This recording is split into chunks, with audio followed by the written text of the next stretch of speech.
Greetings, friends, and welcome to the woods.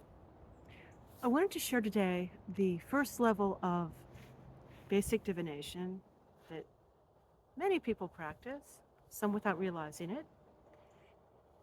And I want to share this because it's the first step if you want to become very good at looking through your connection to source, into what's really going on around you and for other people.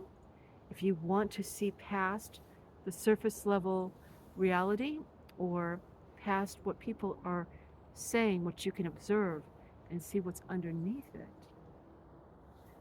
this is the basic of any tool. Now, many of us use tool assisted, like astrology or tarot, dowsing, runes. Talk about that. But none of those methods are going to be extremely effective if you don't have discernment. And meditation is part of that. When you pray, spellcast. Ooh, she made that connotation. Yes,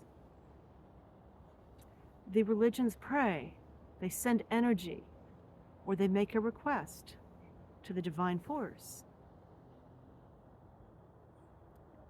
That and spellcasting, pretty much the same thing. Because you can pray for something that's terrible, and you can spellcast something that's good. They're both sending energy out, bringing energy through from different sources and sending it to a target to get a reaction. Healing or abundance or understanding, whatever the final goal is. Prayer, sending energy out, and spellcasting, sending energy out, it's the same thing. So, what you really want to be cognizant of, aware of, is your responsibility within that exchange. Because when you send energy out, there's a connection that's being established between you and the target. It's an exchange of energy. You need to be aware of your responsibility. Now, certain religions like to put the focus on an external force, an external God force, that it's not my fault that that happened. God, after they've put energy out. But that external force, if they were effective in connecting with it, they lent their energy to that external force. They are a part. It makes them a part of that external force. So ultimately, we have to take responsibility for what we do. And ideally, what we do comes from the heart. It comes from compassion. So, sending energy out, prayer, spellcasting, same thing. And the opposite, listening. Meditation is when you listen. I try to take time when I wake up and before I go to sleep to listen. That's what the meditative state is. It isn't clear your mind of everything and just let whatever wants to come in, come in. No. It isn't contemplate your navel, contemplate your solar plexus and the energy there. And it can be. You can use meditation to deliberately, consciously move energy through your body to increase your spiritual ability. You can do that. But the kind of meditation I'm talking about is when you connect with Source, your own internal connection to Source, Find the zone. Find that space in you that is all about the divine everything. Because you have it or you wouldn't be alive. You have it or you'd have to live parasitically off the life force of others. And I don't think anybody listening to this falls under that category. Find that connection. And then listen. Relax. Let that part of you, that divine part of you, know that you're ready to listen. If that means playing relaxing, contemplative music, if that means finding a tone or word or chant that you can hold, gratitude or love, to love the divine, to connect. Love is a connecting emotion. Whatever works for you. Whatever works for you. Whatever brings you closest to that. And then listen. Listen.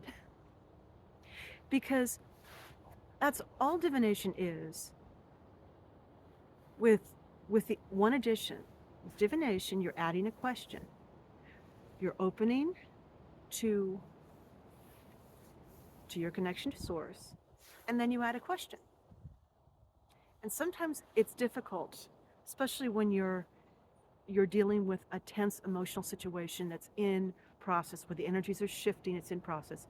And that's why some of us use different tools to find the answers. So if the energy isn't lining up with me, if what I'm looking at has a lot of layers of deception, or it's in process, or it's not lining up for me, and the answer isn't just coming, using a tool that resonates with me and with who and what I am and where I come from, using that tool to assist that process makes it stronger. Many of these tools bring in other helpful energies of our guides, our guardians, and our patrons, those that are divine and helpful.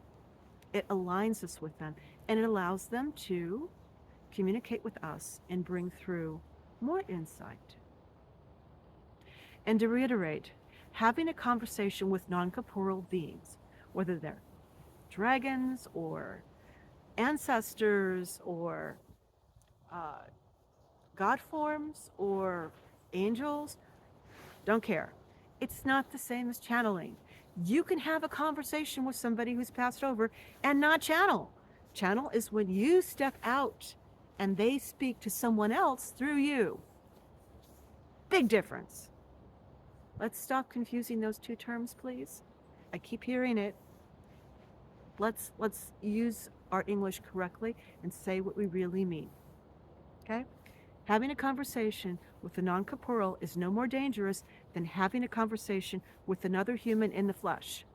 There's just as much of a risk of that other person attacking you as there is of a non-corporeal. If you know who you're talking to and you don't attack them, and you're in the right space and you're in the right place and you're in the right time, it'll be fine. If you're walking down a dark alley and this menacing figure approaches you, whether it be a non-corporeal figure that you've opened up to or a human, you're running a risk.